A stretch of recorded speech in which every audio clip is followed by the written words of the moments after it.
திவ்யாத்ம வடிவங்களே. சாதனைகள் 3 விதம். முதலாவது சாதனை குரங்குகள் கடைபிடிக்கும் சாதனையான மர்க்கட சாதனை. இரண்டாவது விஹங்க சாதனை. இவ்வித சாதனையை குறிப்பாக பறவைகள் மேற்கொள்கின்றன. மூன்றாவது பிபீலிக்க சாதனை அல்லது எறும்புகளால் மேற்கொள்ளப்படும் சாதனை. குரங்காகப்பட்டது ஒரு மரத்திற்கு சென்று பழத்தை பறித்த பின்னர் அதை உடனே சாப்பிடாது. மரத்துக்கு மரம் தாவிக்கொண்டே இருக்கும். இவ்வாறு செய்யுகையில் கையில் இருந்த பழத்தை நழுவ விட்டுவிடும். துரிதமான பலனை பெற செய்யப்படும் சாதனை இது. இறைவனை விரைவாக பார்க்க எண்ணுகிறோம்.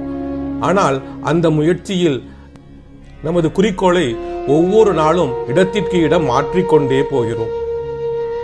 இரண்டாவது சாதனையை ஒரு பறவையின் செயலுக்கு ஒப்பிடலாம். பறவை பழத்தை நோக்கி வேகமாக பறந்து வந்து அதை கொத்துகிற வேகத்தில் அந்த பழம் கீழே விழுந்து விடுகிறது. இவ்வித செயலின் வழி அது தன் குறிக்கோளை அடைய முடிவதில்லை.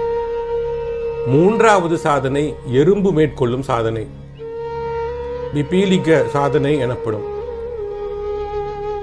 எறும்பாகப்பட்டது அது உண்ண வேண்டியதை சிறு சிறு துண்டுகளாக வெட்டி அந்த சிறு துண்டுகளை மெதுவாகவும் நிதானமாகவும் அது இருக்கும் இடத்திற்கு கொண்டு செல்லும். அதன் உணவை அடையும் முறையில் எப்போதும் அது வெற்றி பெறுகிறது. சாதனையிலும் கூட நாம் மெதுவாகவும் நிதானமாகவும் நடந்து கொள்ள வேண்டும்.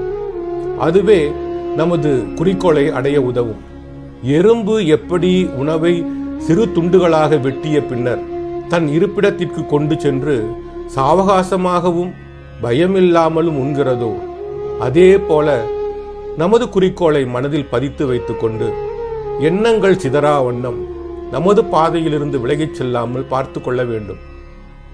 ஆகவே நமது ஆன்மீக முன்னேற்றத்திற்கு ஒழுக்கத்தை மேற்கொண்டு மனதை கட்டுப்பாட்டில் வைத்திருக்க வேண்டும். நாம் செய்யும் அனைத்தையும் இறைவனின் பெயரால் செய்ய வேண்டும்.